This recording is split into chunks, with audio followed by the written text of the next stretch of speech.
sílẹ̀. Ẹ jẹ́ kí a jókòó. I'm greeting us in the mighty name of Jesus. Ó kí wa lẹ́ẹ̀kan sí ní orúkọ Jésù That Kristi. we are welcome to this program. A kí wa káàbọ̀ sínú ètò ti ọjọ́ èní. If we look at the title, Tí a bá wo àpèlé ìwé ìléwọ́ ọwọ́ wa, it's talking about the true calling. ó ń sọ nípa ìpè tòótọ́. The true calling. Ìpè tòótọ́. Ìpè tòótọ́. The true calling. Ìpè tòótọ́. You know, when we're talking about true calling, Nígbà tí a máa ń sọ nípa ìpè tó ṣe tòótọ́, is the foundation Jesus Christ laid down ó jẹ́ ìpìlẹ̀ Jésù ti fi lélẹ̀ for the disciples, fún àwọn ọmọ ẹ̀yìn rẹ̀. through the disciples, Nípasẹ̀ àwọn ọmọ ẹ̀yìn rẹ̀. that is what give you the grace to be a minister of Wà God. tèmi ní àǹfààní àti orí ọ̀fẹ́ láti jẹ́ ìránṣẹ́ And Ọlọ́run make lónìí. you to stand before Ó you. fún wa ní àǹfààní láti dúró níwájú yín. But today, Tán lónìí, the Lord is making all to see a lot of things that is happening in the world. Ọlọ́run wo ọ̀pọ̀lọpọ̀ ọkọ̀ tó ń ṣẹlẹ̀ nínú ayé lónìí. It's not happening only in Nigeria. Ọlọ́run inú Ọlọ́run kò dùn sí nǹkan tó ń ṣẹlẹ̀. It's not happening only in Nigeria. Ṣé pé ní Nàìjíríà ni irú kan ti ń ṣẹlẹ̀? It's happening everywhere in the Ṣẹlẹ̀ ní world. gbogbo àgbáńlá ayé. It's happening everywhere in the world. Ṣẹlẹ̀ ní gbogbo àgbáńlá ayé. I've been to places in the world. Ọ̀pọ̀lọpọ̀ àwọn èèyàn tó ti wà nínú ayé. I've been to places in the world. Lọ káàkiri ọ̀pọ̀lọpọ̀ ibi nínú ayé yìí. The Lord has opened my eyes to different type of people. Ọlọ́run ti sí mi lójú láti rí òkú lọ́pọ̀ orúkọ àwọn ènìyàn I lóríṣiríṣi. have seen and I've learned that my eyes have opened and make me to have a concern. Mo sì kọ́ ẹ̀kọ́, ojú mi sì jẹ́ sí láti rí ọ̀pọ̀lọpọ̀ àwọn nǹkan tí ó ń ṣẹlẹ̀. I've discovered a lot of people coming to God's war because what they want, not because of God's war. Òkú ti rí ọ̀pọ̀lọpọ̀ àwọn ènìyàn tó ń wọnú iṣẹ́ ìránṣẹ́ nínú ìpè nítorí ohun tí wọ́n fẹ́ gbà láti ọ̀dọ̀ Ọlọ́run kì í ṣe nǹkan tí wọ́n fẹ́ tẹ kìí pé wọ́n fẹ́ tẹ Ọlọ́run lọ́rùn nínú ìpè wọn. Hallelujah. Hallelujah. What is the foundation of calling? Kí ni ìpìlẹ̀ ìpè? Is to bring souls to the kingdom of God. Ohun tó ṣe kókó tó ṣe pàtàkì ni pé láti jèrè ọkàn sínú ọgbà ìjàrá To Olúwa. bring souls to the kingdom of Láti God. jèrè ọkàn sínú ìjọba ọ̀run. To bring souls Láti jẹ èrè ọkàn to the kingdom of God. sí ìjọba ọ̀run. If I ask a question Ìbá béèrè ìbéèrè among us that sitting today, láàrin àwa tí a jókòó lónìí how many souls we preached to even yesterday?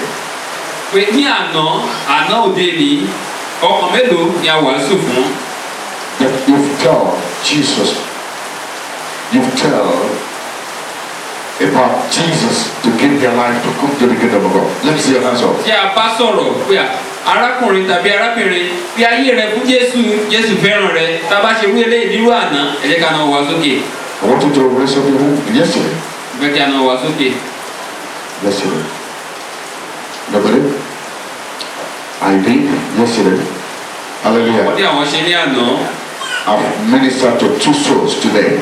Lónìí Hallelujah. àwọn ti bá èèyàn bíi méjì sọ̀rọ̀ Let me lónìí. tell you the truth of the kingdom of Jẹ́ kí n God. sọ òótọ́ ọ̀rọ̀ Ọlọ́run tó jẹ́ tó yẹ tó ní ṣe pẹ̀lú ìjọba ọ̀run fún wa. We are going to look into stages A ó máa wò ó ní ìsọ̀rí of the meanings of true calling. ohun tí a pè ní ìpè tòótọ́. What will let it establish and manifest in our life? Kí ni tó gbọ́dọ̀ fìdí múlẹ̀ tó sì gbọ́dọ̀ máa jẹyọ kí ó máa farahàn nínú ayé wa? When those sin is not manifest, we need to go back to God. Nígbà tí àwọn nǹkan wọ̀nyí tí ò bá farahàn nínú ayé wa ó yẹ ká tún padà sí Káfárì tàbí ká tún lọ bá Ọlọ́run sọ̀rọ̀. Hallelujah. Hallelujah. Ẹ̀jẹ̀ hallelujah. Because if you are there Torí tí a bá wà níbẹ̀ and souls are dying, tí àwọn ọkàn sì ń kú tí wọ́n ń ṣègbé you can see it happening there every day. a ó rí pé eléyìí ń ṣẹlẹ̀ ní ojoojúmọ́. But you don't have opportunity to talk to one person. ṣùgbọ́n a ò lè ní àǹfààní láti nawọ́ sí èèyàn kan. Even in a week, no one soul. Ìgbà mìíràn gan láàrin ọ̀sẹ̀ kan a ò wàásù fún ọkàn èèyàn kan. But we are fighting for polio. Ṣùgbọ́n tá ń jà fún ni pé kásá wà ní orí apẹ lórí pẹpẹ láti wàásù. For people to listen to us. Fún àwọn èèyàn láti tẹ́tí sílẹ̀ fún wa. Hallelujah. Ẹ̀kẹ́ hallelujah. That's not true calling. Eléyìí ò ń ṣe ìpè tòótọ́. Hallelujah. Hallelujah. Hallelujah. Hallelujah. Hallelujah. Ẹ̀kẹ́ hallelujah. That is not true calling. Eléyìí ò ń ṣe ìpè tòótọ́ tí Ọlọ́run pè wá sí. A true calling must seek for souls, the lost. Ẹ tó bá ní ìpè tòótọ́, ìpè tó jẹ́ tó jágara, ó gbọ́dọ̀ máa lépa ìgbàlá ọkàn àwọn The èèyàn. Bible taught us. Jesus Christ addressed the disciples. Jésù bá àwọn ọmọ ẹ̀yìn rẹ̀ sọ̀rọ̀. I want you to listen to this. Mo fẹ́ kí a tẹ́tẹ́ sí eléyìí. When he was addressing them, Nígbà tí ó bá wọn sọ̀rọ̀, he gave them only one word ọ̀rọ̀ kan ṣoṣo ni ó bá that wọn they sọ. need to focus on.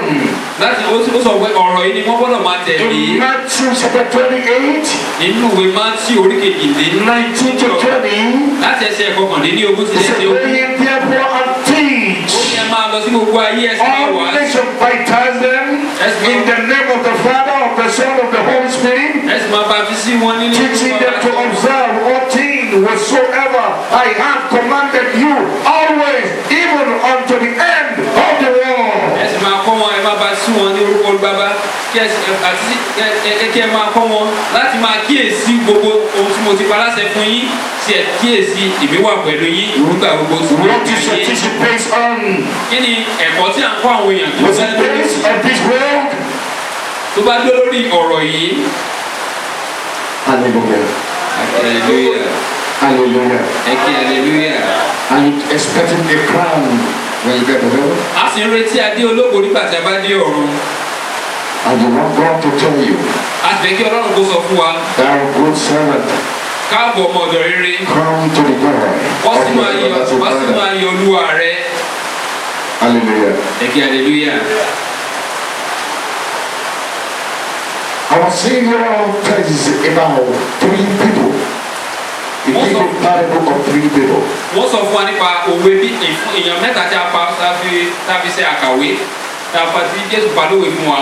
He gave one 5, Ó sọ pé fún èèyàn kan ní tálẹ́ǹtì kan márùn-ún tálẹ́ǹtì márùn-ún.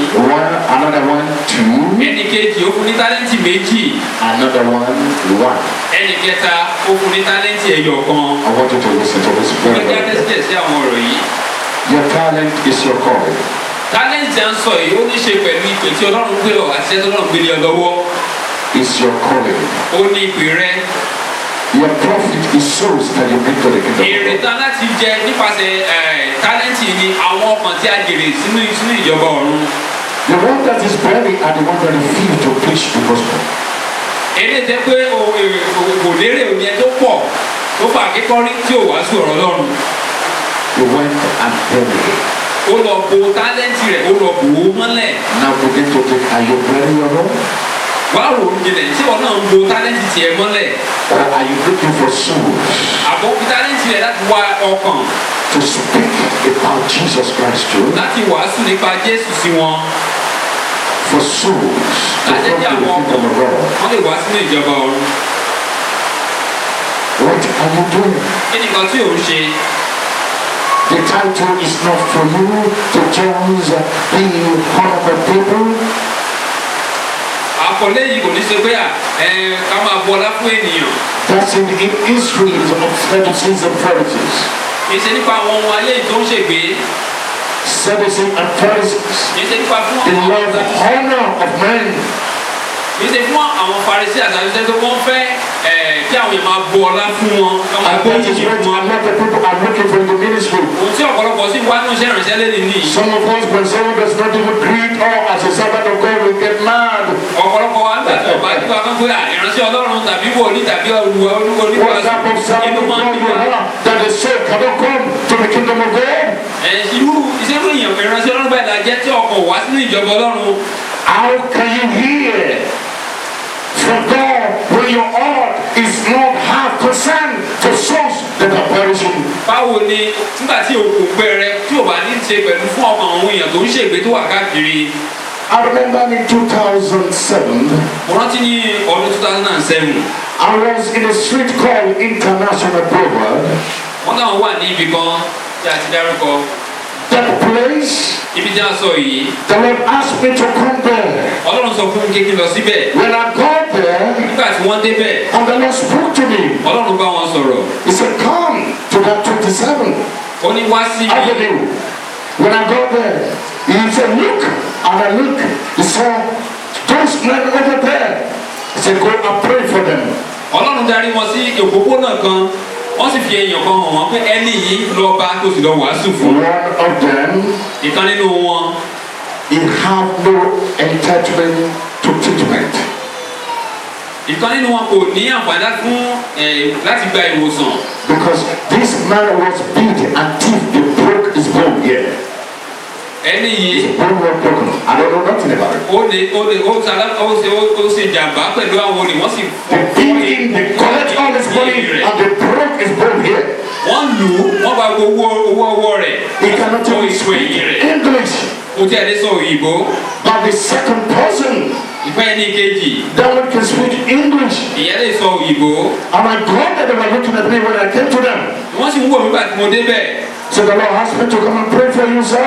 wọ́n sọ wọn bí ẹ̀mí ọlọ́run darí mi láti wá gbàdúrà fún yín And the other one said, pray. I don't know what happened. ẹni kejì wá ní pé gbàdúrà àwọn tó Then I ṣẹlẹ̀ laid hand on him, wọ́n sì gbé ọwọ́ lé and the Lord spoke, ọlọ́run sì bá mi and sọ̀rọ̀ the power of God touched him. agbára ọlọ́run sì kọ lù ú The bone connected immediately. egun tó ti fọ́ yìí sì ó sì so padà ó so papọ̀ I want you to listen to mo this. fẹ́ kí o tẹ́sí ẹ̀sìn eléyìí The man cannot believe what happened to him.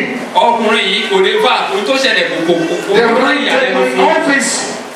They ran to my office wọ́n wá lọ sí to ọ́fíìsì come and share testimony. láti wá sọ ẹ̀rí tó ṣẹlẹ̀ I want to tell you this. fẹ́ sọ eléyìí If fún ẹ the anger of seeking for the kingdom of God is not there, tí ìpòǹgbẹ ìlépa fún ìjọba ọ̀run kò bá sí níbẹ̀ I don't know what will happen to that mi ò man. mọ tí ó bá ṣẹlẹ̀ sí arákùnrin tí a ń sọ yìí Hallelujah. ẹ̀jẹ̀ hallelujah Hallelujah.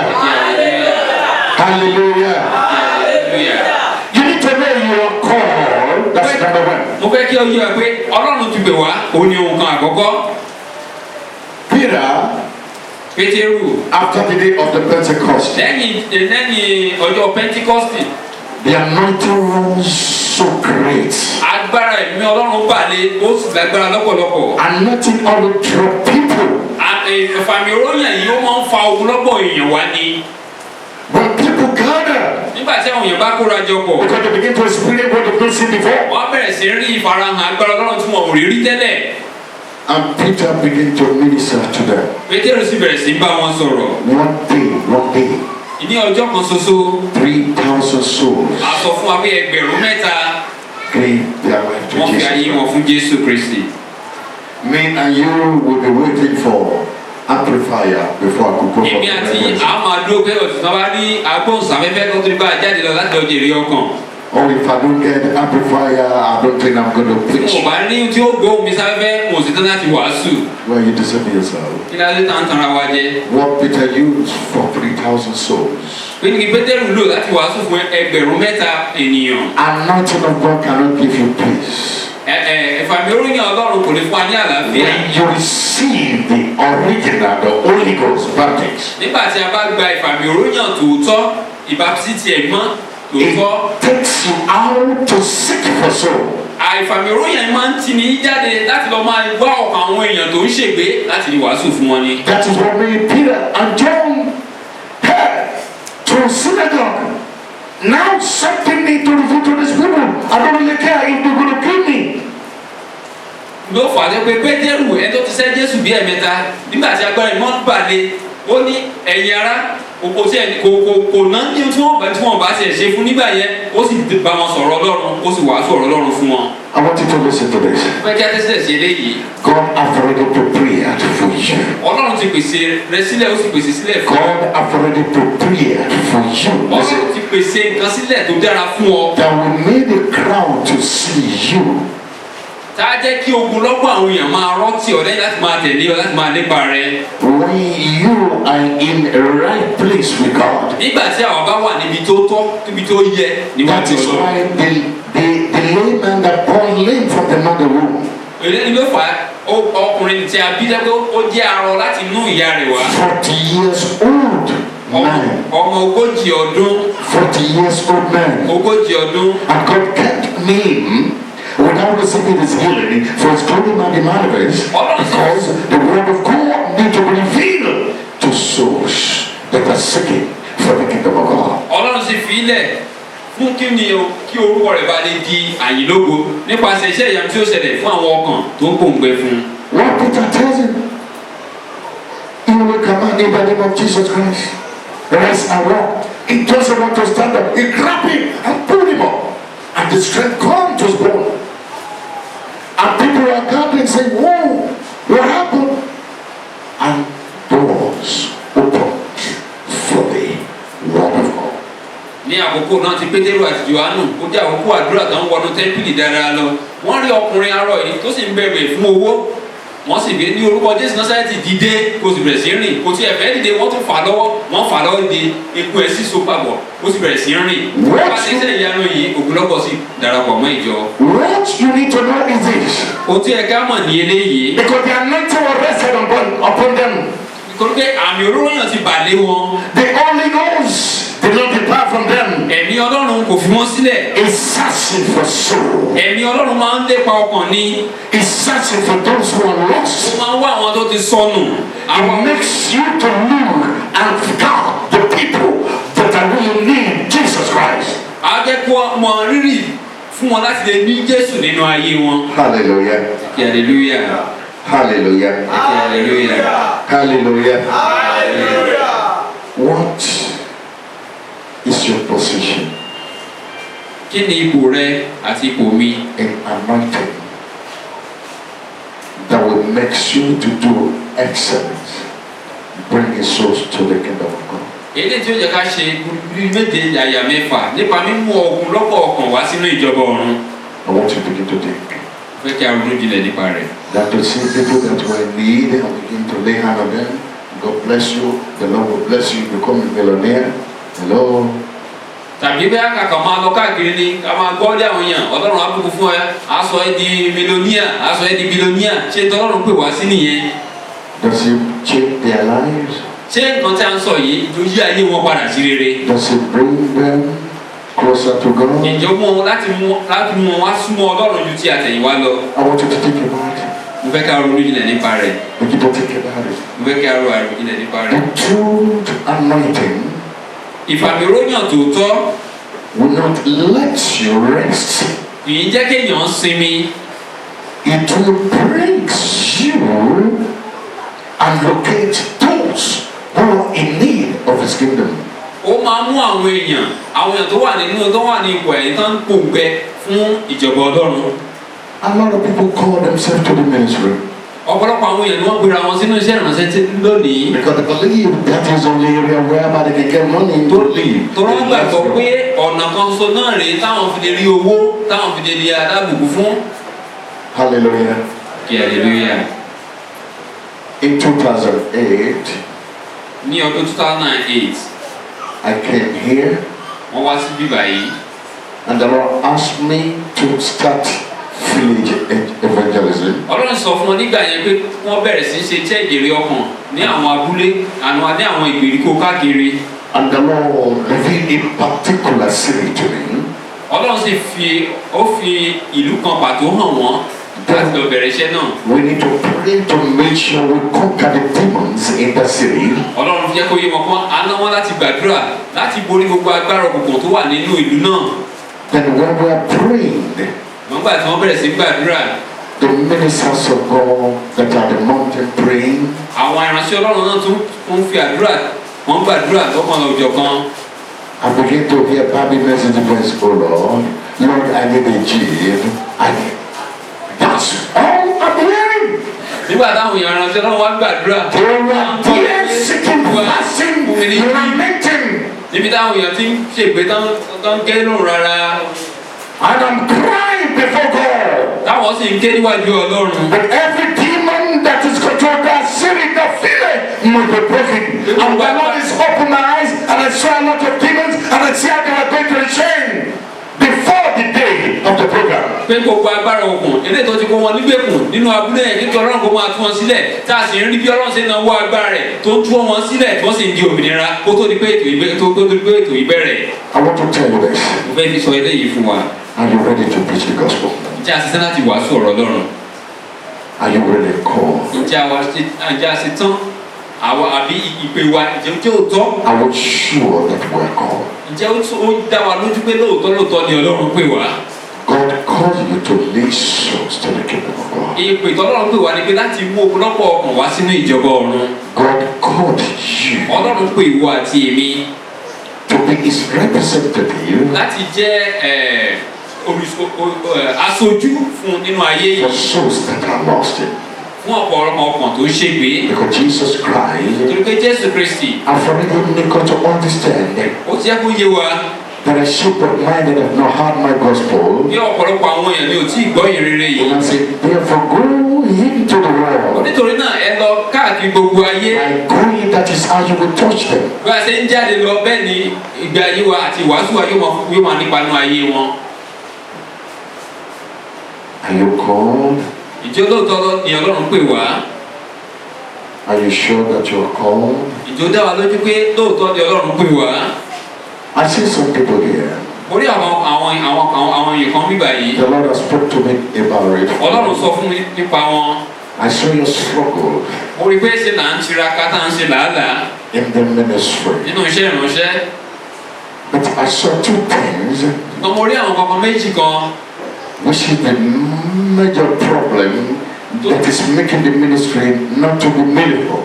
mo sì rí àwọn kan méjì kan tí ò jẹ́ kí iṣẹ́ ìránṣẹ́ rẹ kó nítumọ̀ àbí But kó lọ the dédé. Lord is going to destroy that today. ṣùgbọ́n lónìí nípa mìíràn gbogbo àjàgà náà ìyá ọ̀pọ̀ sún ní orúkọ Jésù. There is somebody there. èèyàn kan náà tún wà níbà yìí. When you are even preaching, nígbà tó bá ń wàásù it's like, ṣe ló dàbí pé what is he talking about? kí ni nǹkan tí ó ń sọ. The Lord is telling me Ọlọ́run sì ń bá mi sọ. that is going to change today. láti òní lọ ìyípadà ológo yóò ṣẹlẹ̀ nínú ayé rẹ. I'm seeing someone right now. mo rí èèyàn kan ṣiṣẹ́ yìí. All your effort gbogbo ìtiraka rẹ to start the ministry, láti bẹ̀rẹ̀ iṣẹ́ ìránṣẹ́ you only find yourself backward. wọ́n á ríra rẹ pé o tún máa ń padà sẹ́yìn ni ìsìnkú ń lọ síwájú. A change is coming today. láti òní lọ Ọlọ́run ṣe bẹ̀rẹ̀ sí bẹ láyè yóò yí padà láti òní lọ ní orúkọ Jésù. But you need to connect to truth. ṣùgbọ́n a láti sowọ́pọ̀ mọ́ a láti bá òtítọ́ pàdé ká di òtítọ́ mú ṣiṣẹ́. We need to wake up from our slumber. àti láti jí òdodo kúrò nínú oorun wa. We need to change our thinking. a láti yí ìrònú wa padà. The book of Matthew made me understand Ọlọ́run jẹ́ kó yé mi pé you do not need anything. o ò nílò kankan. All you need to obey. Go. ohun tí a nílò ni pé ṣá àgbọ́ràn lọ bí Ọlọ́run ṣe darí rẹ̀. He ordered the step of the righteous. yóò sì máa darí iṣẹ́ tó ló ń darí ẹ̀ṣẹ̀ àwọn olódodo. When the Lord asked me to go to the United States, nígbà tí Ọlọ́run ní pé kí wọ́n lọ sí ìlú Amẹ́ríkà. do you know it took me 1 year before I go? ẹ̀jẹ̀ wọn kó náà tó bí ọdún kan kó tó di pé wọ́n lọ. I don't want to go. wọn ò fẹ́ lọ. I'm afraid. ẹ̀rù ń bà wọ́n. I don't know anybody there. wọn ò mọ ẹnikẹ́ni níbẹ̀. I don't know where to go. wọn ò mọ ọ̀nà tí wọ́n máa gbà. It's a life testimony. It's a life testimony of what I'm telling you. ẹ̀rí ìjẹ́ òótọ́. You know what happened? sẹ́mi wọn tí mò ń sọ. I went to American Embassy. wọ́n lọ sí American Embassy. The one that interviewed me asked me, can you please tell me why you need to go to the United States? ẹni tó ń fi ọ̀rọ̀ wá lẹ́nu wò ó bí wọ́n lè rí pé sọ fún mi ìdí pàtàkì tó fi fẹ́ lọ sí ìlú Amẹ́ríkà. I said, the Lord asked me to go. wọ́n láwọn sọ pé Ọlọ́run ló sọ fún mi pé kí n lọ. She cannot look at my face. kò lè kojú wọn mọ́. And this is somebody I've been denying a lot of people. ọ̀pọ̀lọpọ̀ lọ́tẹ̀ sí wọlé ṣáájú wọn tẹ́ pé bá ti dé bẹ̀rẹ̀ á ní kankan máa lọ ni tí ò fún wọn ní visa. I'm the first person that opened door for others. àwọn nìkan àjẹ́ ni àkọ́kọ́ tí wọ́n sílẹ̀ fún pé kó dá lọ jókòó láti gba ìwé ìrìnnà. Hallelujah. ẹ̀kẹ́ hallelujah. I got it. wọ́n sì rí gbà. I bought my ticket Wọ́n to lè ra New York ìwé. and everybody in New York. Hallelujah. And it will mean 1 week for me to leave to the day of my ticket. I don't know where I'm going in New York. wọ́n ti lẹ́yìn ìgbà tí wọ́n tẹ̀ ra tíkẹ́ẹ̀tì tán ó kù bí ọ̀sẹ̀ kan tán fẹ́ gbéra wọn àwọn ibi tí wọ́n ń lọ wọn àwọn ibi tí wọ́n máa dé sí. And the Lord asked me, ọlọ́run wá sọ fún wọn. meet me at a particular mountain. ọlọ́run wá sọ fún wọn pé wọ́n pàdé òun ní orí òkè kan. And I left. wọ́n sì lọ síbẹ̀. We both went there together. àjọ lọ síbẹ̀ ní ọjọ́ náà ni. He saw all what happened on that day. mo jẹ́ ẹlẹ́rìí sí ogun tó ṣẹlẹ̀ nígbà náà. Hallelujah. ẹ̀kẹ́ hallelujah. A man of God told me ìránṣẹ́ ọlọ́run wa tí a that pàdé I bẹ̀ met over there. tí a pàdé ní orí òkè. He said the Lord have asked him to come and stay in that mountain for 7 days. bí ọlọ́run sọ fún wọn pé wọ́n wá sí orí òkè yẹn kan sì lo ọjọ́ méje ńbẹ̀. And within that 7 days, God had been speaking to me to go to the mountain. láàrin ọjọ́ méje ọlọ́run ti bá wọn náà sọ̀rọ̀ pé lọ pàdé mi fẹ́ bá ọ And I'm pàdé ní telling orí God, òkè. I said, you asked me to go to the mountain, I'm going to United States, you asked me to go to the US, I don't know where I'm going. Where I'm going, who am I going to connect with? olúwa ìlú òyìnbó ló ní kí n lọ ìlú amẹ́ríkà lọ kí ni í ṣe pẹ̀lú orí òkè tó ní kí n lọ. Then later I have to go. nígbà tó yá wọ́n gbé gbèsè láti lọ. When I got there, nígbà tí wọ́n débẹ̀ I firstly met a man. wọ́n bá èèyàn kan pàdé. Then a rat bite him in the dream. ẹni arákùnrin yìí Yes, sir. eku gèjè láti ojú oorun. And since that time, his hand had been shaking. láti ìgbà náà lọ́wọ́ ẹ̀ ti máa ń mì báyìí. We are walking to the mountain. He was with his Mercedes-Benz. He drove us. It's not even giving us a ride. If you remember? Yes, sir. Okay, right? He didn't even give us a ride. Then we got there. And he asked me, are you a minister of God? I said, by his great sir. Said, I don't know what I want, but I'm compelled that I should discuss my issue with you. We went there, came to pray, and when he explained, and I said, okay, I can do that here. Let's get out from the hall. Then we went to a school beside the place, then I ministered to him, and that is the end of his problem. wọ́n bá arákùnrin kan pàdé bẹ́ẹ̀. Instantly. wọ́n ní pé ẹ̀mí ọlọ́run sọ fún pé kóun bá wọn sọ̀rọ̀. wọ́n ní kòkè ìbẹ̀rẹ̀ rè akínkẹ́mi ni ó máa ń dákẹ́ rọ́ ni. ẹ jẹ́ ká lọ sínú classroom tó wà ní ẹ̀gbẹ́ bẹ̀. wọ́n sì mú lọ síbẹ̀. ó ṣe ń sọ àwọn ìṣòro ẹ̀ wọ́n sì gbàdúrà fún ọwọ́ tó ti ń gbọ̀n fún ọ̀pọ̀lọpọ̀ ọjọ́ pípẹ́ gbọ́wọ́ sí iṣẹ́ ìyanu ṣe ṣẹlẹ̀ nìyẹn ní Hallelujah. Faransé. And the man of God, the Lord connected me with, ní orí òkè yìí náà kan náà ni ọlọ́run ti bá wọn pé ará ìránṣẹ́ ọlọ́run kan pàdé wọn. is the one pursuing me. òun kan tó tún máa ń dé wọn. He's pursuing anywhere I say will come and stay there. níbi kí tán bá lọ afẹ́tẹ̀ ni wọ́n lọ. Because I don't give audience. torí pé àwọn òṣìṣẹ́ láti tẹ́ sílẹ̀ fún I don't ẹnikẹ́ni. want friends. àwọn ọ̀gá ọ̀rẹ́ lọ sórí òkè. I'm here to seek the face of God. mo bá bá ọlọ́run pàdé olórí kí n wá. And later, then I give him attention. nígbà tó wá yá I give him attention. wọ́n wá ń tẹ́sí sí nǹkan sí nǹkan tí màá Listen to this ẹ carefully. jẹ́ ká tẹ́sí sí eléyìí. Listen to this carefully. ẹ jẹ́ ká tẹ́sí sí eléyìí. Why he was talking to me, nígbà tí ọkùnrin yìí bá wọn sọ̀rọ̀ he told me I came from the United States. ó ní kó wá láti ìlú Amẹ́ríkà. Hallelujah.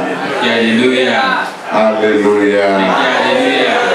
Said, after I'm going back to US, àwọn náà wá sọ fún wa pé ebi náà ti gba ìwé ìrìnnà lọ sí ìlú Amẹ́ríkà o.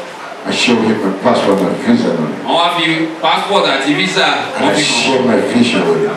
wọ́n wá sọ nǹkan tó lọ́rùn bá mi sọ ni nítorí kí n lọ ṣe ni wọ́n wá sọ ìran náà fún wọn. And he said, when we get to Lagos, we should meet. ó wá ní pé kó má ṣe yọnu pé àwọn pàdé nígbà tá a dé ìlú Èkó àwọn pàdé. Well, indeed, it been 3 days for me to leave again. ó dẹ̀ kọ ọjọ́ mẹ́ta fún wọn láti máa lọ. And the Lord is asking me, go call him. He's back. Call him. I don't want to call him. àfi ẹni ẹ sórí ìlú sílẹ̀ lórí òkè àwọn ọlọ́run ní pé kán pè é àwọn òkú fẹ́ pè wọ́n. He forced me to call him. He said, let's go and call him. Let's hear him. Then I called. He said, come right now. When we got there, he now told me right there. That is the following day. It remained tomorrow for me to leave. He right there, he wrote a check of $2,000 for me to hold in my hand. In case if they ask me any question, what are you bringing into the country, then Another thing, he wrote me a letter. He said, when you get to New York, give it to my brother. Hallelujah. He wrote testimony how he met with me. And I can't even have time to call his brother.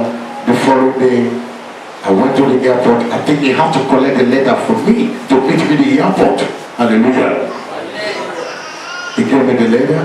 When I got to New York, I called the man. He thought whether I'm still in Nigeria. Tell you I'm in John Kennedy airport. He said, hallelujah.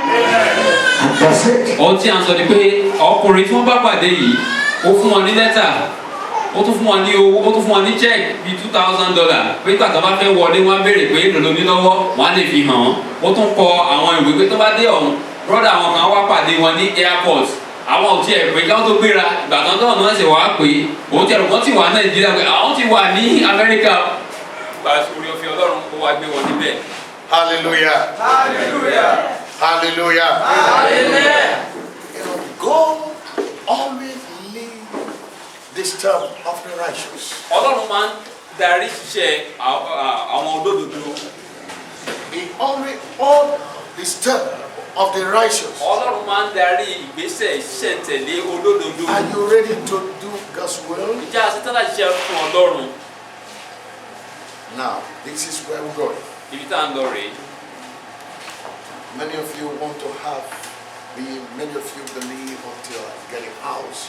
Many of you believe until I buy top of this car. No. Ọ̀pọ̀lọpọ̀ wa la gbàgbọ́ pé ó dìgbà tá a bá kọ́lé tá a ra mọ́tò tá a jẹ tá a yó gbàyìn láti ṣẹ̀ṣẹ̀ ṣetán láti ṣe fún Ọlọ́run. A lot of people believe that is when people will see you, they will listen to you. Ọ̀pọ̀lọpọ̀ gbàgbọ́ pé nígbà yẹn làwọn èèyàn ó rí ọ ìwọ́n àṣẹlẹ̀ tẹ́sí sí ọ má lè tẹ́sí ìwàásù rẹ. What Peter have before 3,000 souls giving their life to Jesus? Kí ni Pétérù ní kí ẹgbẹ̀rún mẹ́ta tó fàyè wọn fún Jésù ní ọjọ́ Pẹ́ntíkọ́sì? Think about it. Ẹ jẹ́ kí a ro àròjinlẹ̀ nípa rẹ̀. He doesn't have horse. Kò ní ọ́fíìsì kankan o. He doesn't have no donkey. Kò ní kankan. Nothing. Kò ní kẹ́tẹ́kẹ́tẹ́ tó ń rìn tó ń gbé káàkiri o. He has nothing. Kò ní kankan.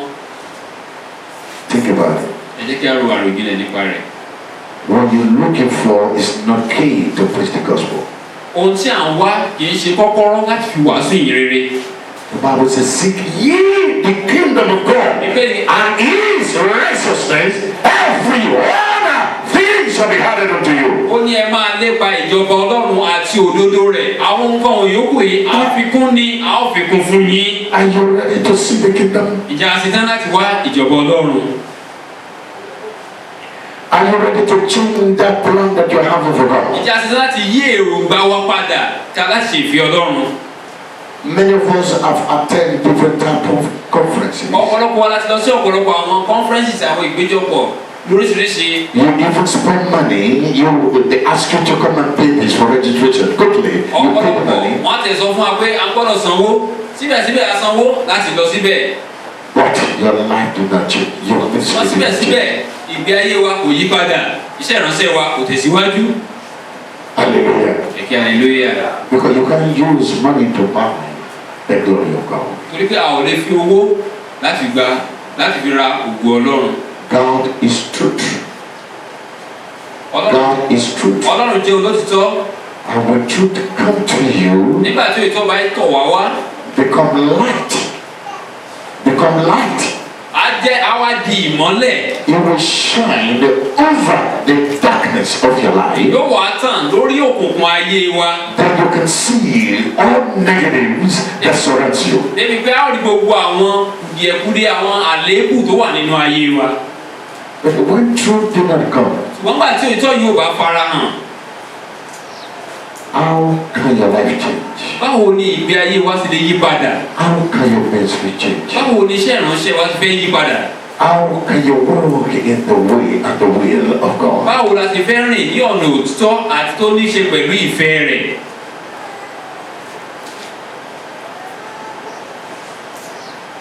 I want to change my mind toward my thinking. I will lift up your hand. You know the Lord have already revealed the truth of the kingdom of God to you. And you know you want to change to that will of God. Let me see your answer. o ti gbọ́ ọ̀rọ̀ Ọlọ́run sí o sì fẹ́ yí èròǹgbà rẹ padà láti máa rìn nínú òtítọ́ ọ̀rọ̀ Ọlọ́run láti ṣe ìfẹ́ rẹ̀ mo fẹ́ kí irú ẹni bẹ́ẹ̀ a ṣetán láti yí padà mo fẹ́ ká náà wà sókè. If you want to change, a ṣetán láti yí padà. you know the message you are hearing is truth. mo mọ̀ pé ọ̀rọ̀ Ọlọ́run tó ń gbọ́ lónìí òótọ́ ọ̀rọ̀ ni. I want you to lift up your mo fẹ́ hand. ká náà ká gbọ́ wa sókè. You don't need to be forced. a ò nílò láti fi pán mú wa. Listen to me. This is very ẹ ká important.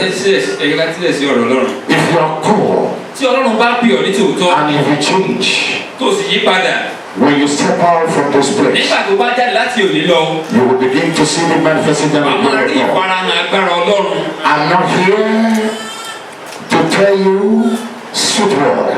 mi ò wá síbi láti máa sọ ọ̀rọ̀ dídùn I'm here. amúnudùn tó ń fi ọ̀rọ̀ dídùn bá ní sọ̀rọ̀ rárá. I'm here to tell you what God wants you to do in your life. ó wà níbí láti sọ fún ọ tí Ọlọ́run fẹ́ kí o ṣe nínú ayé rẹ. For you to profitable for your own life. kí o bá lè jẹ́ ẹni tí ó elérè ọmọ ọ̀dọ̀ rere tí ó ṣiṣẹ́ tí ó sì jèrè fún Ọlọ́run. Hallelujah. kí hallelujah. Hallelujah. God doesn't want to know whether you have a car or not. Ọlọ́run ò ní béèrè bóyá o ní mọ́tò àbó ò ní mọ́tò. He doesn't want to ask you whether you have a house that Ọlọ́run ò you tiẹ̀ ní live bí in. ọ léèrè bóyá o tiẹ̀ kọ́lé. Hello.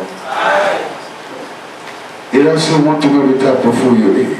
Ọlọ́run ò fẹ́ mọ irú oúnjẹ tó tiẹ̀ jẹ. But he wants to know your concern toward the souls. Ṣùgbọ́n tó fẹ́ mọ̀ ni pé kí ni ipò ń gbẹ tá a ní sí àwọn ọkàn tó ń ṣègbè tó wà láyìíká wa. Seek ye. Máa lépa. Seek ye Máa first. lépa kọ́kọ́ máa lépa ẹ kọ́kọ́ máa lépa ẹ kọ́kọ́ máa lépa. Some of us, our problem are make us to forget the truth. Ọ̀pọ̀lọpọ̀ wa ìṣòro wa ó ti mú wa gẹ́gẹ́ bí omi tí ó jẹ́ àti gbàgbé sọ̀rọ̀ Ọlọ́run torí ìṣòro tá ń tà kọjá. The Lord is telling me right now. Ẹ̀mí Ọlọ́run sọ fún mi báyìí. I'm seeing it in most of our men. Mo rí ní ọ̀pọ̀lọpọ̀ àwọn ọkùnrin. Some people are introducing the book of Moses to you. Àwọn kan wà tán fi ìwé Mósè wọ́n pè ní ìwé Mósè méje tó kọ tí ò sí lára Báíbù. By invoking demons Wọ́n sì ń lo ẹ̀mí òkùnkùn to perform magic, láti ṣiṣẹ́ ọ̀pọ̀lọpọ̀ iṣẹ́ àmì àti iṣẹ́ ìyanu. attaching it to the name of Jesus Christ. Wọ́n fi orúkọ Jésù kún lẹ́gbẹ̀ẹ́. If you are practicing that, you are going to Tó hellfire. bá ń ṣe irú eléyìí ọ̀run àpáàdì tòṣe ni. You are not called A ò pè ọ́ to be performing magic. láti máa ṣiṣẹ́ àmì. When Saul came back from God, when Saul rejected God, Nígbà tí Sọ́ọ̀lù kọ Ọlọ́run sílẹ̀, he went to Susa, the witchcraft ó people. lọ darapọ̀ mọ́ àwọn abókù sọ̀rọ̀. At the end, his life was shortened.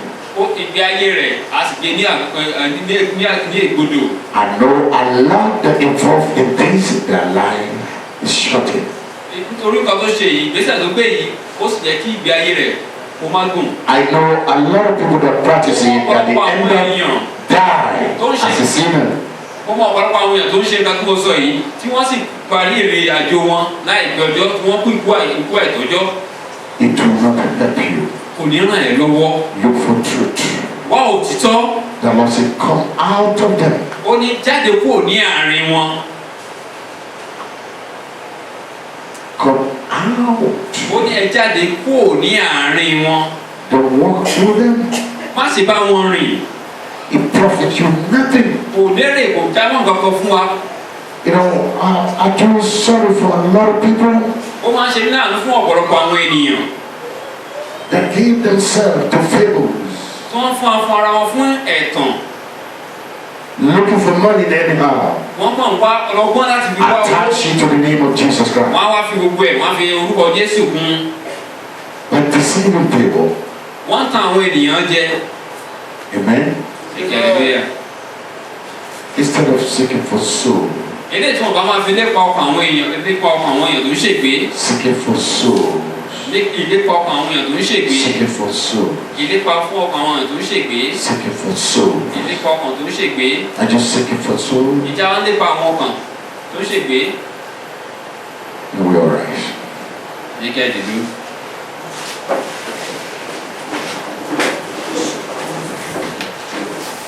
We are getting to the moment. À ń dé ìpele náà. And whereby a right decision need to make in our life. Níbi láti mú ìpinnu èyí tí ó tọ́, èyí tí ó sàn, tí ó sì ràn wá lọ́wọ́. Without forgiveness, without confession, no forgiveness. Láì sí ìjẹ́wọ́ ẹ̀ṣẹ̀ kò sí ìdáríjì. Listen carefully. Tẹ́tí sílẹ̀. Without confession, Láì sí ìjẹ́jẹ́. no forgiveness. Kò sí ìdáríjì ẹ̀ṣẹ̀. Forgiveness come when you confess. Ìdáríjì ẹ̀ṣẹ̀ máa ń wá nígbà tá a bá jẹ́wọ́ ní tòótọ́. Zacchaeus confessed. Sákéwù jẹ́wọ́ ní tòótọ́ ní gbangba. He ran into life like he didn't live his life. Ó sátọ Jésù Kristi lọ kò tẹ̀síwájú ní Are you ready to let your own way go?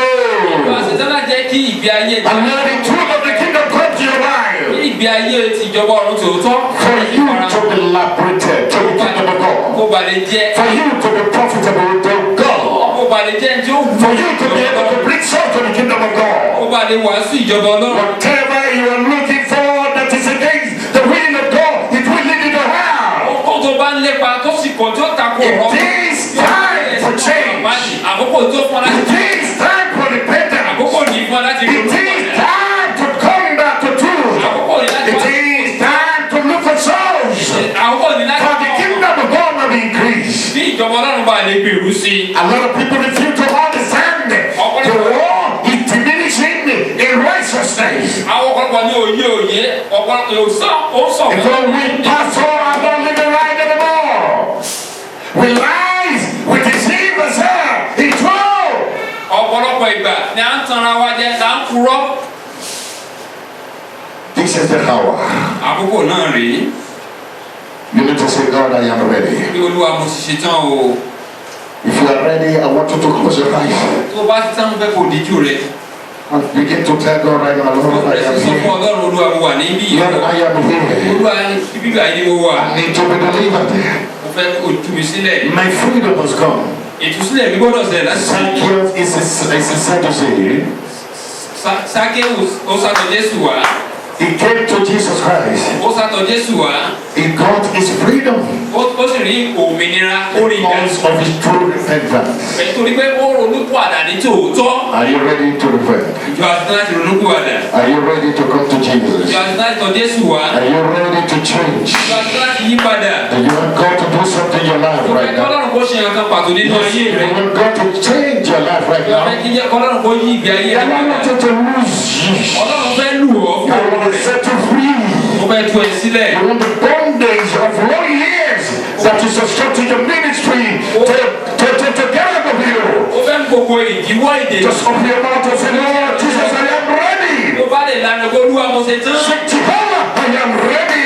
Olúwa mo ṣe tán o. The King of Kings, I am ready. Máa sọ fún Ọlọ́run Olúwa èmi rèé mo Because ṣe what you tán. are looking for will not take you to eternity. Mo ṣe tán láti yí padà. You want change? Ó gbọ́dọ̀ yí padà. Confess. Jẹ́wọ́ ẹ̀ṣẹ̀ rẹ. Lose yourself. Tú ara rẹ sílẹ̀. I'm money I've seen some of you. You better change now. Ó sàn fún ọ kó o yí padà báyìí báyìí. Change now. Yí padà báyìí báyìí. Because of money. Nítorí owó. Don't sell your soul to hell.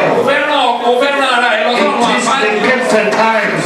Àkókò náà rèé Time for reconciliation. láti yí padà. It is time to reconnect with God. Àkókò rèé láti padà sí It ọ̀dọ̀ is Ọlọ́run. time for change. Àkókò náà rèé láti It yí is padà. time for transformation of your life. Àkókò rèé fún It ìgbé ayé is láti yí time padà sí whether rere. you're ready for truth. Àkókò náà rèé fún láti máa jọba. The Lord ready for you. Are you ready? Ọlọ́run ṣetán fún ọjọ́wọ́ náà The ṣe Lord tán. ready for you. Are you ready? Ìjọ Ọlọ́run ṣetán God náà. will set you free. Are you ready? Ọlọ́run fẹ́ tú ẹsẹ̀ ìjọwọ́ ṣetán. God will liberate you. Are you ready for the liberation? Tú ẹsẹ̀ ìjọwọ́ máa ṣe tán. Let lie live your life. Bí ìgbé ayé rẹ̀ padà sí gbígbé ayé fún Ọlọ́run. Let lie live your life. Jẹ́ kí irọ́ pípa kó fi ayé rẹ̀ Let sílẹ̀. truth stay in your Jẹ́ life. kí òtítọ́ kó wọnú ayé rẹ̀. Don't say because of what you need and you don't tell people what they will soon for you to get money from Wọ́n them. sọ pé torí nǹkan tó o nílò kó wa máa parọ́ láti lè gbé nǹkan gbà lọ́wọ́ wọn. Talk to God and talk to God. Òjò bá ìbásàn fọ́lẹ́ ní fún mi ojú ẹ̀ kó sọ fún Ọlọ́run. Talk to God. Talk to God. Talk to God. Talk to God. Talk to God. Talk to God. Talk to God. Bá Ọlọ́run sọ̀rọ̀. Talk to God. Talk to God. Talk to Bá God. Ọlọ́run sọ̀rọ̀. Talk to God. Talk to Bá God. Ọlọ́run sọ̀rọ̀. Repentance is what is going to lead to your deliverance. Ìrònúpìwàdà ni ó máa mú ìtúsílẹ̀ wá.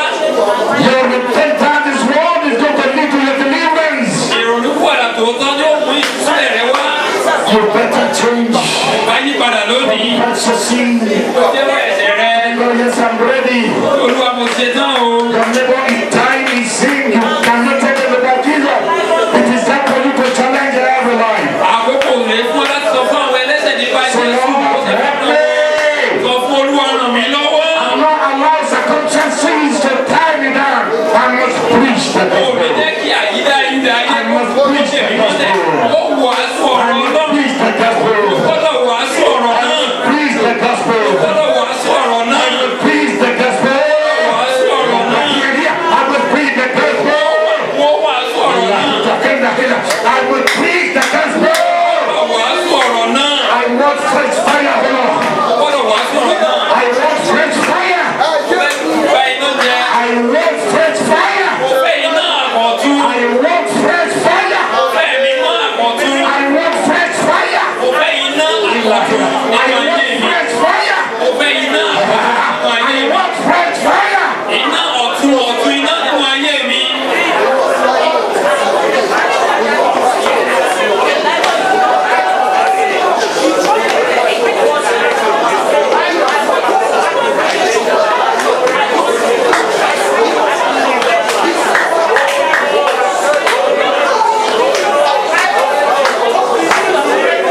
In Jesus' mighty name we pray. Ní orúkọ Jésù ni a gbàdúrà. Yet no confession, no forgiveness. Tí o bá sì jẹ́wọ́ tòótọ́, kò sí ìdáríjì. Truth confession. Ìjẹ́wọ́ tòótọ́. Truth confession. Ìjẹ́wọ́ tòótọ́. Eyes closed. Ẹ jẹ́ ká dijú wa. Eyes closed. Ẹ jẹ́ kí wa ká dijú wa ká sẹ́rí wa bá. If you know Tó bá mọ̀ that the word of God have corrected you bí ọ̀rọ̀ Ọlọ́run tó gbọ́ lónìí, ó ti tọ́ ẹ sọ́nà. and you want to change, Mo sì fetí láti yí padà. I want you to raise up your hand. Mo fẹ́ kí o gbọ́wọ́ rẹ sókè sí ọba àwọn ọba. Thank you, Jesus. Ṣeun Jésù. Thank you, Jesus. Ẹ ṣeun Jésù. Thank you, Jesus. Ẹ ṣeun Jésù. Thank you, Jesus. Ẹ ṣeun Jésù. Thank you, Jesus. Ẹ ṣeun Jésù. Thank you, Jesus. Ẹ ṣeun Jésù. And this is what the Lord is asking me to do with those who lift up their hand. Fún I àwọn want you to, because God has a special assignment for you. You can come fún from, àwọn tí a náwó wa sókè. just come forward, come Fẹ́ràn forward, wa ẹ jẹ́ ká gbé gbèsè ẹ jẹ́ ká wá síwájú. come forward, Ní gbangba, ìsákéwù tọ̀ Jésù wá. come forward, Ẹ jẹ́ jáde síta. come forward, Ẹ jẹ́ ká jáde síta. come forward, come Mo rọ̀ forward. wá kí a jáde síta. You don't know whether if I'm sent by God, you got to know. God bless you. Okay. Hallelujah. Ẹ kí hallelujah. This is what the Lord is asking me to do. Ohun tí àmì Ọlọ́run ní kékeré ṣe nìyí. I want those who come, please just come forward, come forward. Just Àwọn tí forward. a jáde wá ẹ jẹ́ ká jáde ká tún síwájú. Forward.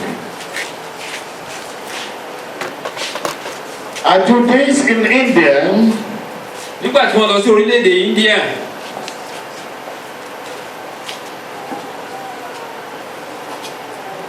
I cannot continue hearing testimony of the change. nígbà tí a ṣiṣẹ́ ìránṣẹ́ náà tán títí di òní a tún gbọ́ ẹ̀rí tí ẹ̀rí ń tẹ̀lé iṣẹ́ ìránṣẹ́ náà. I see some of you, the Lord has spoken to me about. I can see you outside. I want to give you congratulations. Wọ àwọn kan wà láàrin wa tí Ọlọ́run ti bá mi sọ̀rọ̀ nípa rẹ̀ mo sì fẹ́ tẹ́tí jáde wá mo kí o kí oríire. You will know if you are led by God or just by word of man. Wàá mọ̀ bóyá ìtọ́ni ọ̀rọ̀ Ọlọ́run ni àbí nípa ìtànjẹ ọ̀rọ̀ ènìyàn. Because I have to argue with God. God, do you really send me to this people? Torí mo gbọ́ Ọlọ́run ṣe àwíjàre Olúwa jẹ́ lóòótọ́ ló wá rán mi sí àwọn èèyàn yìí. Because of what I saw. Nítorí Ọlọ́run fi hàn mí. Even up to this morning, the devil doesn't want him to be here. Títí di àárọ̀ yìí Sátánì ò fẹ́ kó wà níbí yìí.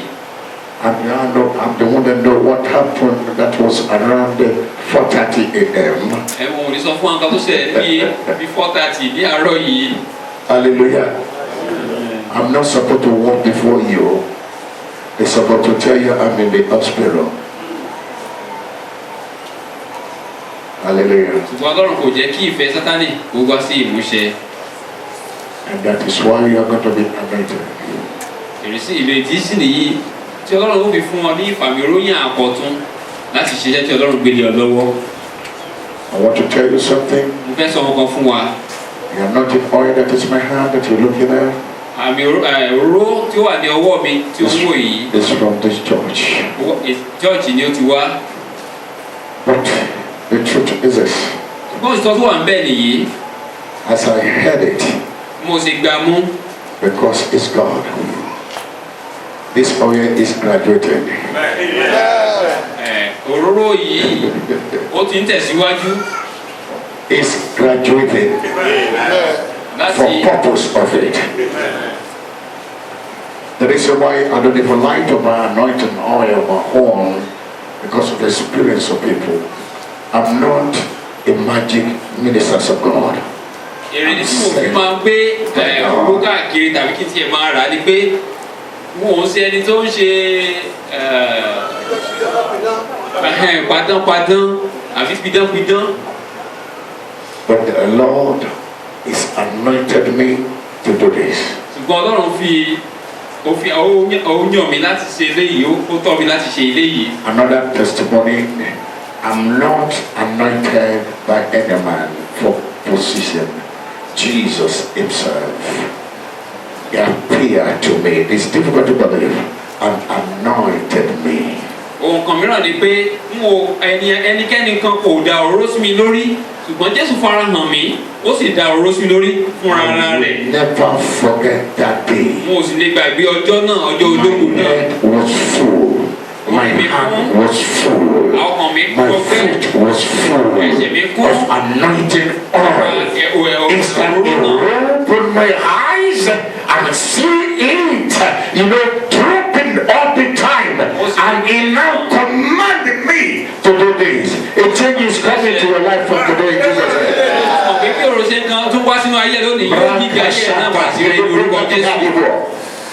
Milimbo Santa Ikisaka. Nairimu Suteli the Kizadi. The power is coming from above. And the glory of God is going to rest upon you. àbúrò náà ń bọ̀ láti wá. Transformation ilé tí ó mú kí ògo ọlọ́run is kó bá yọ. coming to your life. It's coming to your ministry. ó bọ̀ nínú ayé rẹ yóò wá sínú iṣẹ́ ìránṣẹ́ rẹ yóò máa farahàn nínú ayé rẹ. There is somebody there. èèyàn kan wà níbí báyìí. Devil have covenant of property over your life. Sátánì ní májẹ̀mú òṣì pẹ̀lú ayé rẹ. You've been struggling. ó ti ń tiraka. Today to hell. yóò dópin. Ma highly broke Pasataya. Misha libro the Madi Blarikanda Yazateli Haida. In another shipwreck Kasaniga, the Runi Predictia.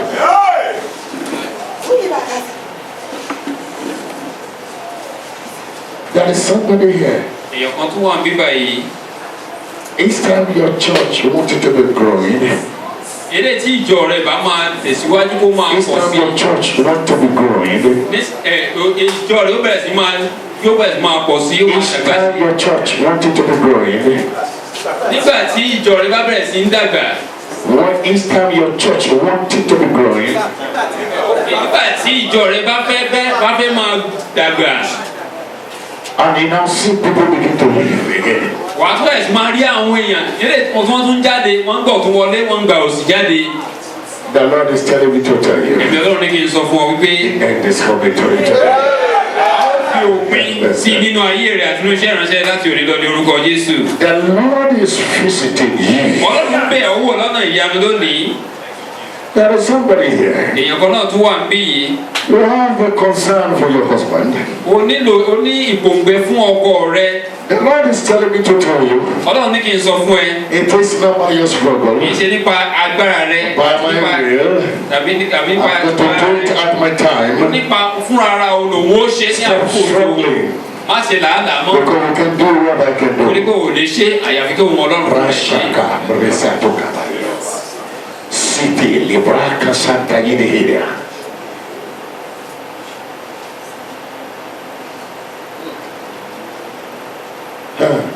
Yes.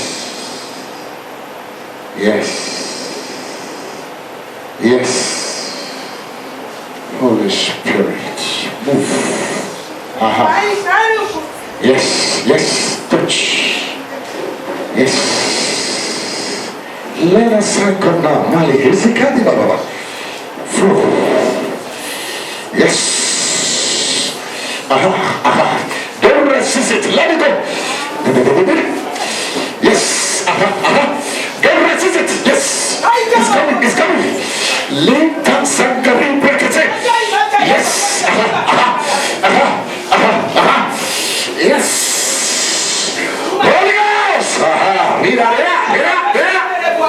Thank you, Father. Anklisata. Ikitate Libaria.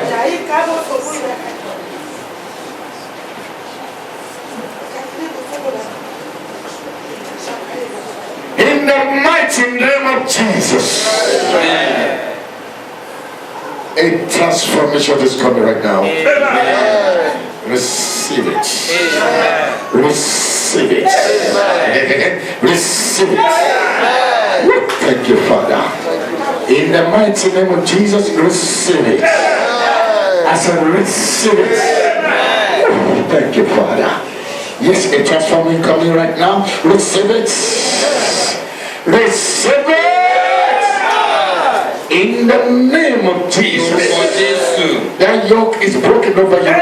gbogbo àjàgà náà fọ́ títí nínú ayé rẹ nípa mi òróró. Take it in the name of Jesus. It is for you. Take it. Yes. In the mighty name of Jesus Christ. Yes. You are loose today. Receive it. Receive it. Receive it. Receive it. Aha. In the name of Jesus, receive it. Receive it.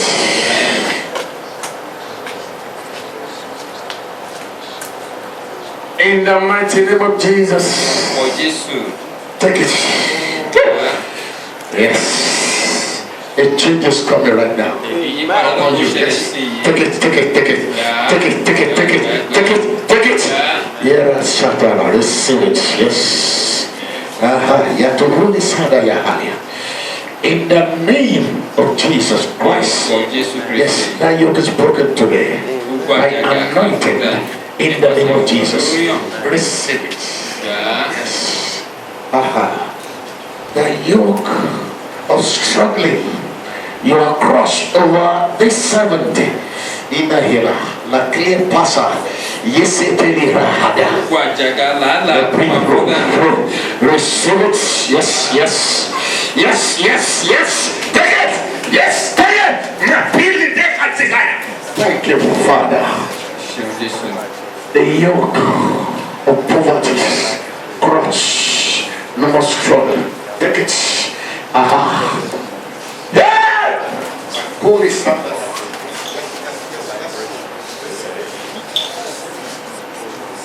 It's for you. It is for you. It is for you. Yes, it is for you. Yes, it is for you. It is for you.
Oh my God!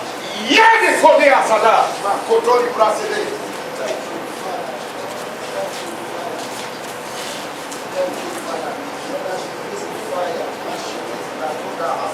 Yes. I break every foundation of evil of resisting the body of God in your life. In Jesus' name, fire. Yeah. Baduteka, yeah. Guru. Yes, the gate. In the mighty name of Jesus.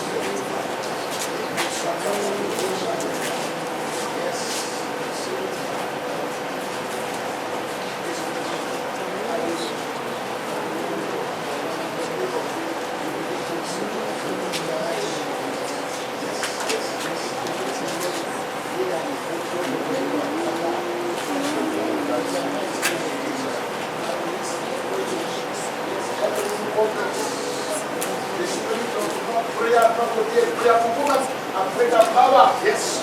Catch fire now. Catch fire. Catch fire. Take it. Yes. In the mighty name of Jesus. If you need church, you can go. You can go now. Come on, God. You need to live your life. Great transformation.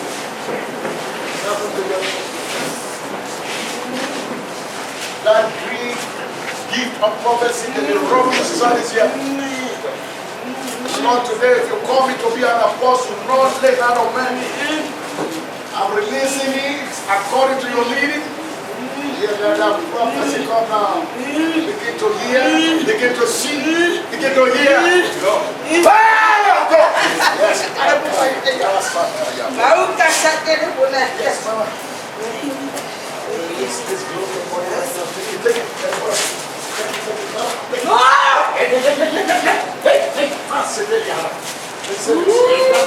Jesus. Yes.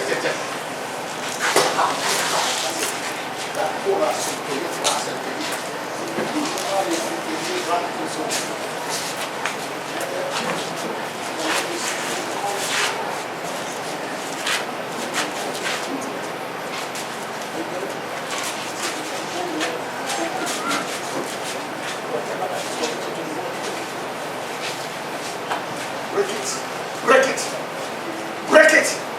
Right now, break it. It's connected to the word that want to say break it.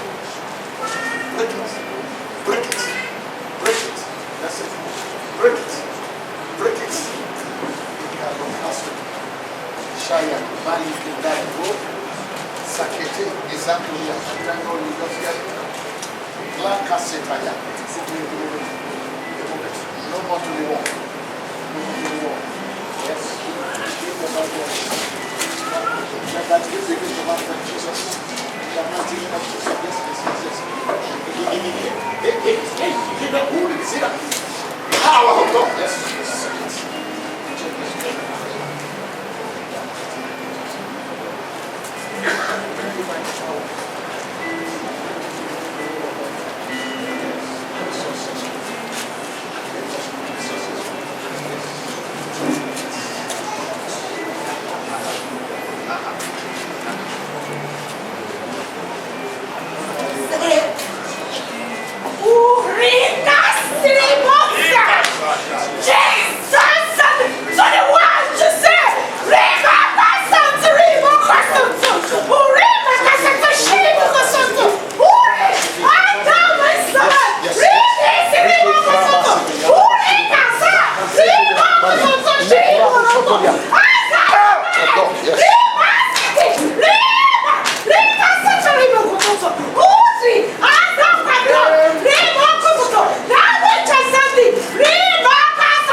Male Koshatela.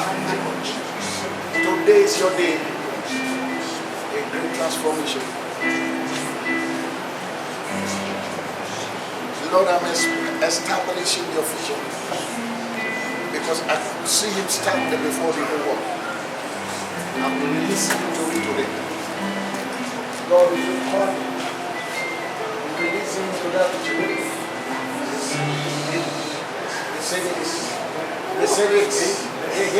They say, oh, the car's not here. I have to go. Have to go. Take it. It's for you. Yes. Yes. Yes. Take it. Take it. Receive it. Take it. And I want to give the man. Yes. Yeah. Multiple. Take it. Come on. Have you blessed Delia? Yes. It's for you. Thank you, Father.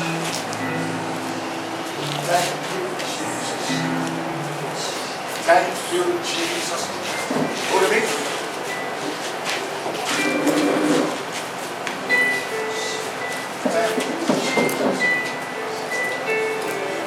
You will not let behind me in the name of Jesus.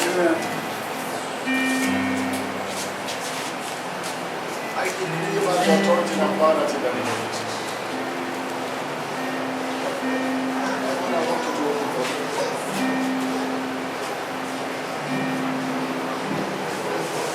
Somebody shout hallelujah.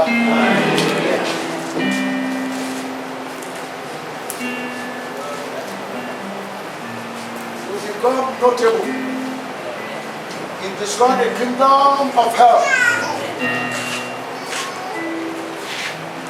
You will go to villages and bring down idols.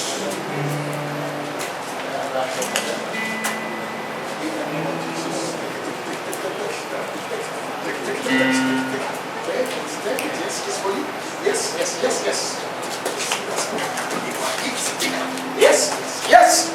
Thank you, Father. Come on. You don't expect this. I have to come to you. The Lord asked me to anoint you. It's two of you. And that mommy is sitting about. Yes, two of you. Lift up your hand before Jesus. Say, Father, I receive your truth and your fire in the name of Jesus. Yes, I receive it. Say, I receive it. Say, I receive it. I receive it. Fire. Yes, go.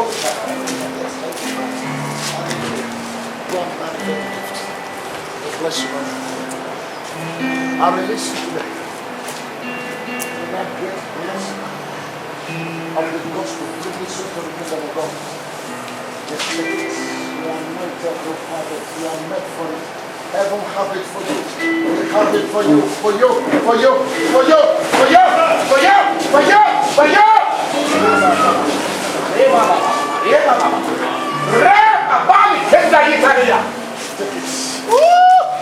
Thank you, Father. Glory be to the name of God. That's it. Yeah.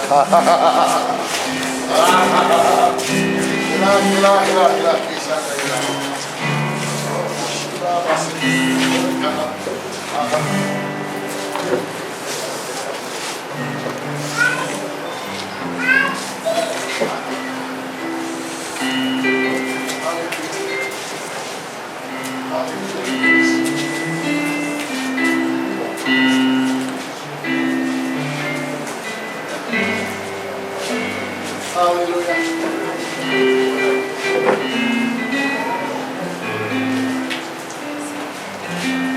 Hallelujah. Hallelujah. Hallelujah. I want you to give a clap over to the Lord.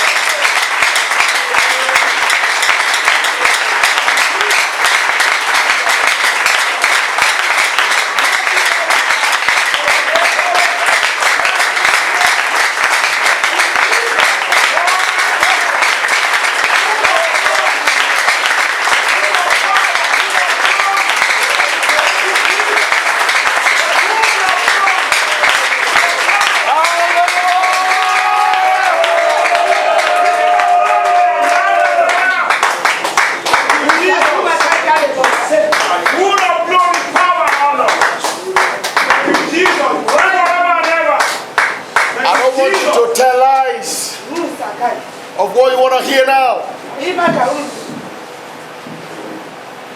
If you know tí wọ́n mọ̀ wípé God has changed your ministry right now, Ọlọ́run ti yí iṣẹ́ ìránṣẹ́ rẹ̀ padà sí rere lift láti up sí your hand. I want to see your hands up. pé kó gbé ọwọ́ rẹ̀ sókè. Aika bakuri bakaika. Jesus. Muma kaini. Reason for power, Lord. Kaika go. Jesus. Aiba bakuri ba. Oh. Put your hands down. Ẹ̀yin kẹ́ gbé ọwọ́ wá sílẹ̀. If you believe Tí o bá gbàgbọ́ that devil is in trouble when you get out of this place, kò sí jáde láti bẹ̀ Sátánì àtàwọn ọmọ ogun rẹ̀ wàhálà ti dé bá wọn. lift up your hand. Gbé ọwọ́ rẹ̀ sókè. Hallelujah. Thank you, Jesus. Ẹ ṣeun Jésù.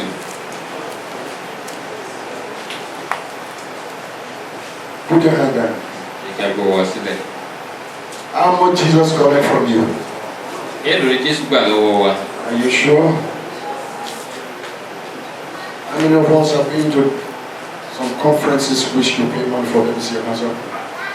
Àwọn bẹ́ẹ̀ láti ní àǹfààní láti lọ sí àwọn ìpéjọpọ̀ bíi eléyìí tó yẹ kó sì wọ́n gbà owó lọ́wọ́ wa láti wọlé. Ẹ̀yin ká gbé ọwọ́ wá sókè. I want that hands up. I'm not rude. Please just look at me. I'm a little boy. Please just. I just want to Pẹ̀lú give ọwọ́ tọwọ́ praise to ẹ̀yin ká gbé ọwọ́ God. wá sókè. If you know what you experience here today, the one you pay money for, you experience the same thing. Put your hands down. So yes, you Ìrírí don't. tó ní lónìí pẹ̀lú àwọn ìrírí tó máa ń rí tó ti san owó tó wọlé. You didn't get what I'm saying. Òun pé ìyípadà ìyàtọ̀ wà. What I'm saying is this. Táwọn sọ ní eléyìí. If you know that what God did for you now, Tó bá wo tí Ọlọ́run ṣe fún ọ nísinsìnyí. God did it Ọlọ́run ṣe é in the place you paid money for. níbi tó ti san owó kó tó wọlé. Put your hand down. So none of you get this from what you paid for, right? That's to tell you, Jesus changed it not. Eléyìí jẹ́ kó yé wa pé Jésù kò yí padà. The same yesterday, Ọ̀kan lánàá, today, ọ̀kan lónìí, and forever. ọ̀kan títí ayérayé.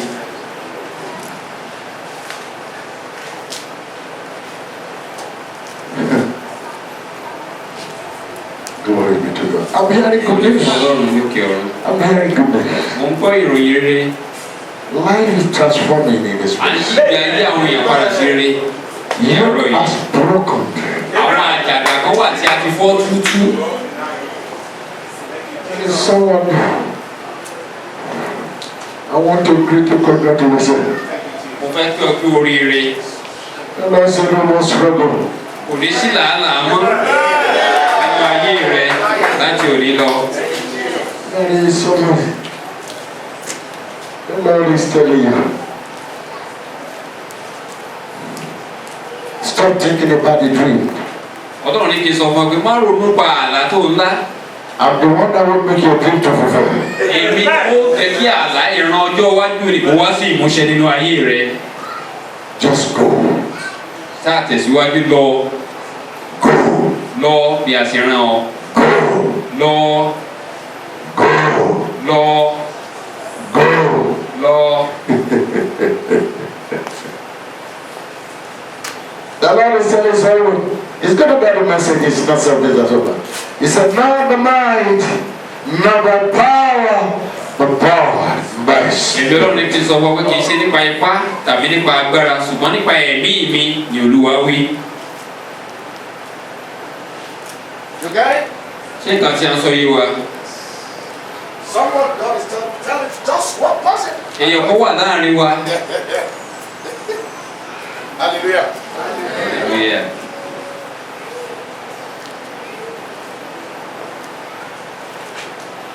Sir, either you like it or not, you change your stuff here. Amen. Either you like it or not, glory be to God. You will see changes beyond your order. Amen. Jesus. Hey, hey. Jesus. Hey! Hey! Worship you, Lord Jehovah God. Thank you, Jesus.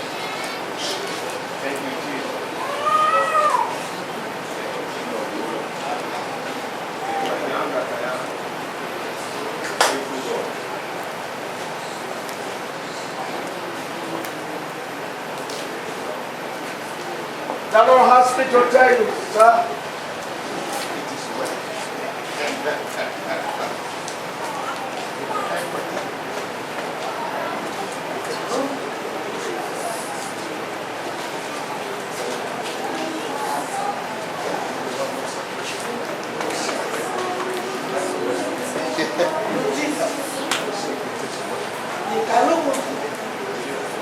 It is well.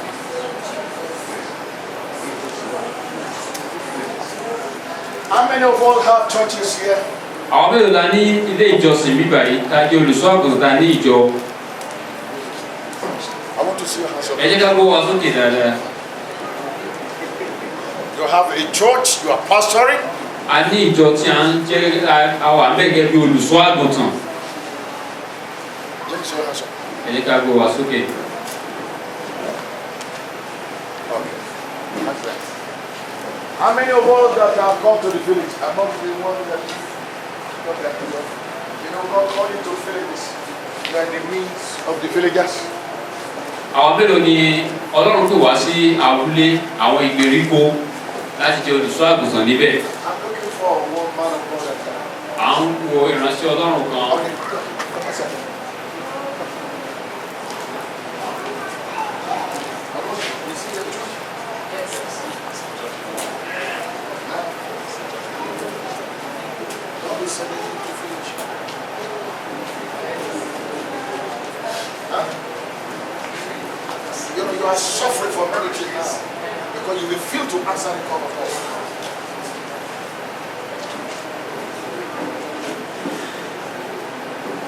Nothing you lay hand that have meaningful. You walk in like an elephant, you are eating like a rat. Because the hand of God is not what you're doing. You don't want to do the will of God, you are deceiving yourself. You know, I did all the time. I want to be a multi-millionaire. A man of God look at me. In 1996, I lose over 10 million naira.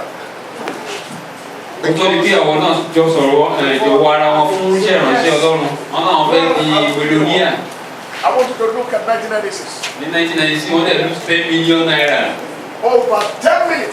You know, I will pray. I will enter a company. Listen to me. When I enter, they will say, go and give me quotation. 4 million. 5 wọ́n ní ká million. lọ competition wá 5 million million. That was the day I was going to NNPC. ìjọ kan wà tó ń lọ sí NNPC. Our cars line up and pray down their gate. Everybody. And the security look at my car. I tell my driver, he said, come up, come up. That or that, let me come like this. He said, pull up. And they match me in. I'll dance. He said, they come. níbi tí ọ̀pọ̀lọpọ̀ ti rọ́nà wọlé àwọn security ní wọ́n máa gbọ̀ wọ́n wọlé lé. I want you to listen to that. I was talking and they make a quick urgent conference. The director came to me and said, when I explain what nobody can do. wọ́n nígbà táwọn débẹ̀ táwọn bá wọn àwọn yẹn sọ̀rọ̀ nǹkan tó yẹ táwọn lè ṣe fún wọn táwọn èrò mi ò lè ṣe. You know, ask me, can you estimate and tell us how much this will cost? I said, I'm looking at ẹni ẹni pé 4 million. ebi èrò lẹ́rù pé ó Give ṣe us the ìwọ̀n tó quotation now. wọ́n ní bí 4 million naira wọ́n ní àwọn ti gbà á wọlé. You may not understand what I'm talking about. You wouldn't understand. When they come to a bunch of movement, one, not one. The man of God met with me. wọ́n bá ìránṣẹ́ lọ́rùn kan pàdé. That was, I think, year 2000. ní ọdún 2000 He looked at me, he said, man of God. ó ní ìránṣẹ́ ọlọ́run He said, he's only God. ó ní Go to them. ó ní ọlọ́run nìkan ní kó lọ I bọ́lẹ̀. saw you pray and in to millionaires realm of business. He said, but God is telling me, he brought you down. He said, but witchcraft to check. He said, but God himself bring you down because you will not do my work. ó ní òun ti rí pé ẹ ṣiṣẹ́ lu àríyọ mílíọ̀nù tí ń sàn bí odò ṣùgbọ́n òun ọlọ́run gbogbo ẹ̀ wá sílẹ̀ wípé o ò ní gbọ́ràn láti ṣiṣẹ́ mi. Only my gbéraga will talk. ìgbéraga wọlé tó. Hallelujah. Hold on me. And that is the truth of the matter. Àgbàdúgbò Ọlọ́run lé ní. The servant of God is more than being the president of the nation. Láti jẹ́ ìránṣẹ́ Ọlọ́run ó sàn jù láti jẹ́ ààrẹ orílẹ̀-èdè lọ. Because God is listening to his own listening. Torí Ọlọ́run gbọ́ tiẹ̀ ṣùgbọ́n kò gbọ́ tẹ ààrẹ orílẹ̀-èdè. God is sending you to them, he's not sending. Ọlọ́run rán ẹ lọ bá wọn ṣùgbọ́n kò rán ààrẹ orílẹ̀-èdè lọ síbi kankan. It's a pity, I think. I want to Ó ṣe read the láàánú. letter Mo fẹ́ ká ka lẹ́tà. that I got from White House. Lẹ́tà tí wọ́n gbà láti White House ní He read Amẹ́ríkà. it, I show it to him. Mo kà ní lẹ́tà yẹn ní àná. Because what the Lord spoke through my mouth come to pass. Nígbà tí kan tí wọ́n sọ tó wá sí ìmúṣẹ. What the Lord spoke through my mouth come to pass. Torí kan tí wọ́n sọ pé báyìí lọ́lọ́run sọ ó sì wá sí ìmúṣẹ. I can travel because of one person. If God is sending me. And I can travel for 1 million. If Wọ́n láwọn lè lọ rìnrìn àjò nítorí ọkàn èèyàn kan tàbí torí ogunlọ́gọ̀ ọ̀pọ̀ àwọn ènìyàn. it doesn't matter. Kò sí kan tó túmọ̀ sí. But I want to be where God want me to be. Kan tó ṣe pàtàkì pé ká wà I ní want tọ́lọ́run to fẹ́ ká speak wà His word kí a sì sọ ọ̀rọ̀ rẹ̀ to where you want me to speak. láti gbọ́ àsọ̀rọ̀ náà níbi tó ti fẹ́ kí a sọ. That is what I believe.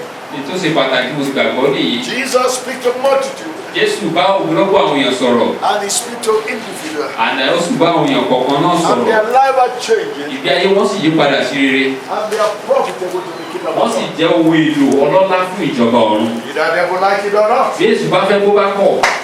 You are profitable to the kingdom of A ó God. fẹ́ ohun èlò ọlọ́lá fún ìjọba ọ̀run ní orúkọ Jésù. A change has come. Ìyípadà ti ṣẹlẹ̀. I want to greet you. Congratulations. Mo fẹ́ kí ọ lẹ́ẹ̀kan sí mo kí ọ kú oríire. But what he's telling me fully. That Wọ́n tó sọ fún wa ní lẹ́kùnrẹ́rẹ́ ni pé don't look back. má bójú wẹ̀yìn, Go away. máa tẹ̀síwájú ní ọ̀nà náà. Your prayer life need to change. Ìgbé ayé àdúrà rẹ gbọ́dọ̀ yí padà. If you want to really see God, you need to pray a lot. Tó bá fẹ́ rí ọwọ́ Ọlọ́run nínú ayé